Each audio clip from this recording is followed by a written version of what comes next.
Marilah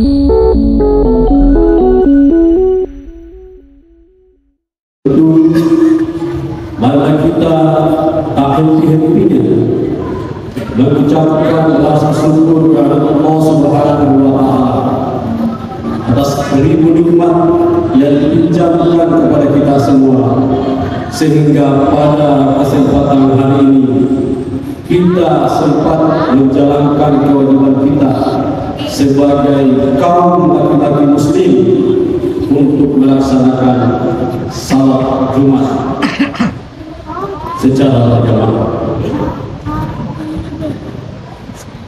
Kalau seandainya Allah Subhanahu wa Ta'ala mencabut sedikit saja nikmat dari kita, apakah untuk kita dicabut sedikit nikmatnya, atau mata kita dicabut sedikit nikmatnya, itu baru akan terasa betapa berharganya nikmat yang dipinjamkan oleh Allah kepada kita.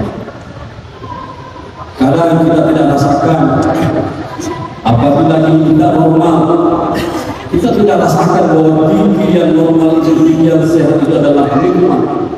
Tetapi ketika gigi kita sakit, baru kita merasakan ternyata sangat nikmat kalau gigi kita sehat.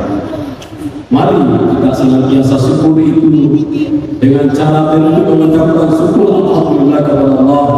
Tetapi cara mensyukuri yang terbaik adalah memanfaatkannya ke jalan-jalan yang diridhoi oleh Allah Subhanahu wa Ta'ala.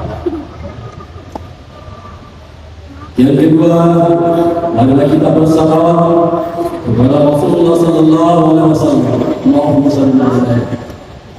Nabi yang telah membuat tatanan sosial sehingga apa yang kita rasakan hari ini dalam berkehidupan sosial sangat teratur, tentram, walaupun tidak bisa dipungkiri bahwa penyelenggara atau umat masih kadang-kadang tidak berlaku adil kita rasakan.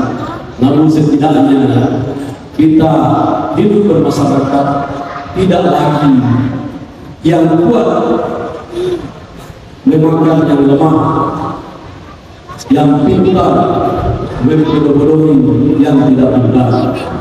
Akan tetapi tatanan sosial kemasyarakatan kita berjalan normal dan alhamdulillah kita senantiasa aman dan tentram menjalani hidup yang kita. Ma'asyiral muslimin rahimakumullah. Karena di ayat-ayat ini kita senantiasa mendengarkan ada perayaan Maulid Nabi besar Muhammad sallallahu alaihi wasallam, di mana dalam budaya kita Maulid itu diperingati sampai 3 bulan lamanya. Kita lihat budaya masyarakat kita bahwa perayaan Maulid itu tidak hanya dilaksanakan pada hari H di mana Rasulullah SAW dilahirkan, atau pada bulan H di mana Rasulullah SAW dilahirkan. Akan tetapi dalam budaya kita 3 bulan berturut-turut kita diperkenankan untuk merayakan Maulid Nabi besar Muhammad SAW. Rasulullah SAW pernah bersabda, "Man adama maulidin kuntu syafi'an lahu yaumil qiyamah." Barang siapa yang menghormati hari lahirku, tentu akan memberikan syafaat kepadanya di hari akhirat. Walaupun hadis ini beberapa kalangan dianggap lemah, akan tetapi hadis ini buat kita sebagai masyarakat yang dominan Ahlus Sunnah wal Jamaah ini sangat berarti, dan inilah menjadi pegangan kita dalam merayakan Maulid ini. Karena sesungguhnya dalam sejarah Nabi memang Rasulullah SAW tidak pernah merayakan hari kelahirannya. Itulah sehingga sebagian dari umat muslim menganggap bahwa merayakan Maulid itu adalah bid'ah. Akan tetapi kalau kita berpikir logis, maka sesungguhnya merayakan Maulid itu adalah sesuatu hal yang sangat baik dan sangat luar biasa.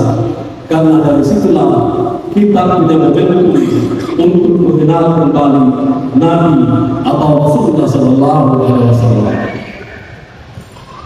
Boleh jadi hari ini Rasulullah ini mengatakan kepada kita secara makam bahwa barang siapa yang memuliakan tanah kelahiran saya, yaitu tanah suci Mekah, maka saya akan memberikan syafaat di akhirat. Boleh juga Rasulullah SAW dalam hadis ini mengisyaratkan kepada kita bahwa senantiasa kenang kelahiranku, kenang akan adanya, agar senantiasa kita mencontoh dan meneladani Rasulullah SAW. Ma'asyiral muslimin, jamaah Jumat yang saya muliakan,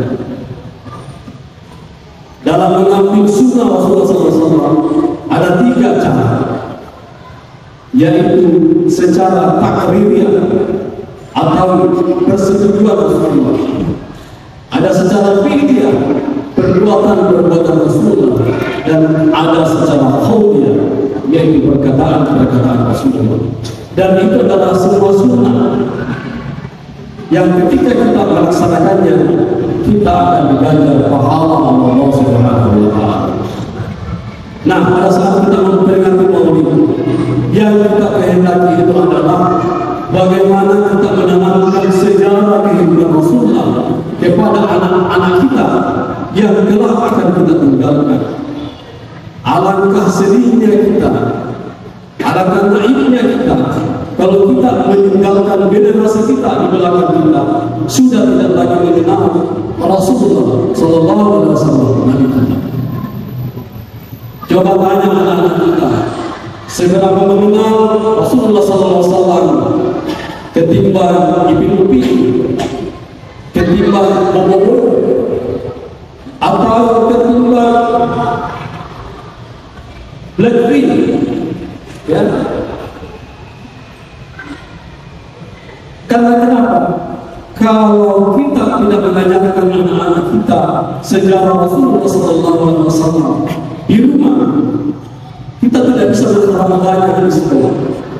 Apalagi kalau sekolah yang hanya 2 jam untuk pelajaran agamanya di setiap minggu. Ma'asyiral muslimin rahimakumullah.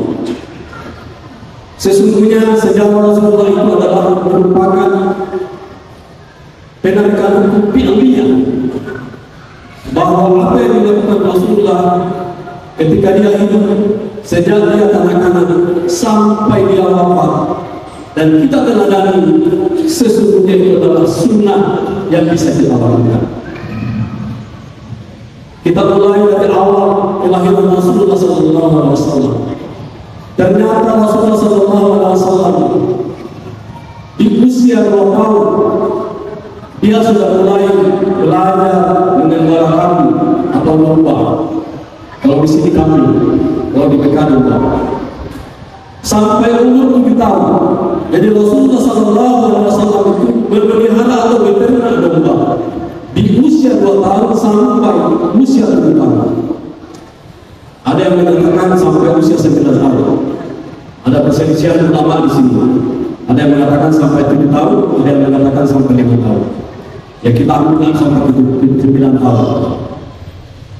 Kita tidak usah berselisih paham tentang itu. Tetapi apa yang bisa kita tangkap dari sini, bahwa ternyata Rasulullah sejak kecil diajarkan kemandirian. Rasulullah sudah mandiri, sudah beternak domba. Ingat bapak sekalian, beternak domba itu jangan kita hanya bayangkan saja beternak domba selesai. Ada banyak pelajaran yang kita bisa ambil dari situ. Yang pertama, Rasulullah SAW memberikan contoh kepada kita bahwa sejak anak-anak Rasulullah itu sudah mandiri. Kalau dalam kurikulum di sekolah itu sudah ada namanya kurikulum P5, profil pelajar Pancasila. Di situ salah satu aspeknya adalah kemandirian. Ternyata Rasulullah SAW sudah mencontohkan sampai usia 9 tahun. Beternak domba itu kan ada dua aspek yang bisa kita ambil. Yang pertama adalah kemandirian, yaitu dari aspek ekonomi, dan yang kedua adalah manajemen. Beternak domba tentu akan menghadapi binatang buas, karena domba yang digembalakan oleh Rasulullah SAW itu tidak satu, tidak dua, tetapi banyak. Dia harus menghadapi binatang buas yang sewaktu-waktu bisa menerkam gembalanya. Rasulullah harus siap menghadapi para pencuri, penjahat yang zaman itu masih zaman jahiliyah. Ada banyak keterampilan hidup atau life skill yang didapatkan oleh Rasulullah dari menggembala domba.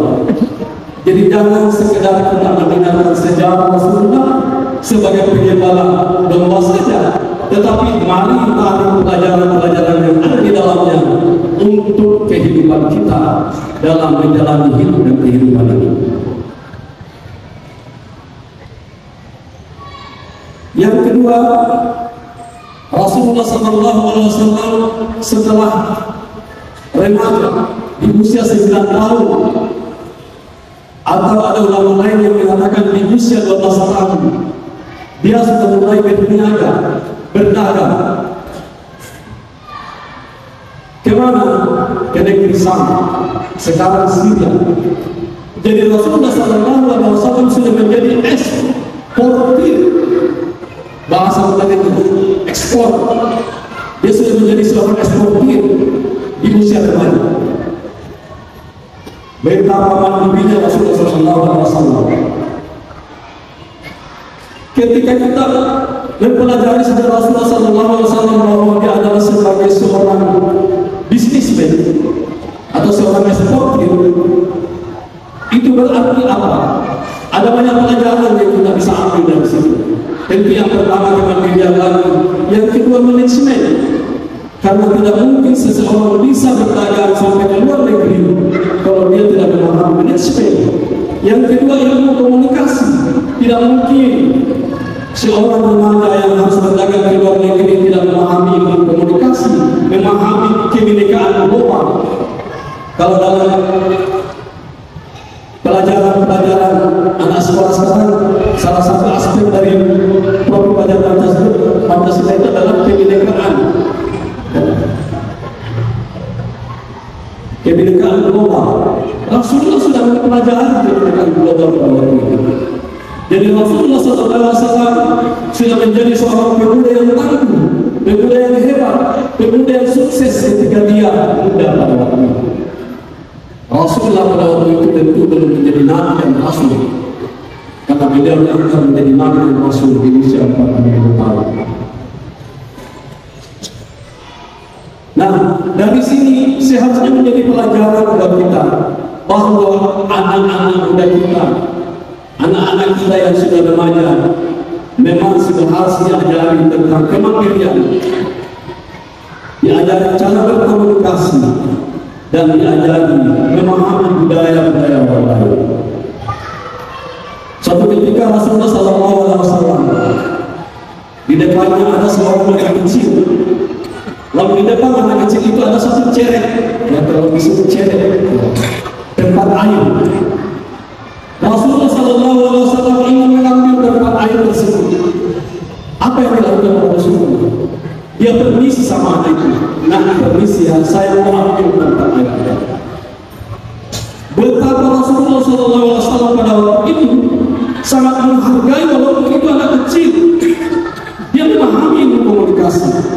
Jadi walaupun dia kecil pada waktu itu, Rasulullah sangat menghargai dia.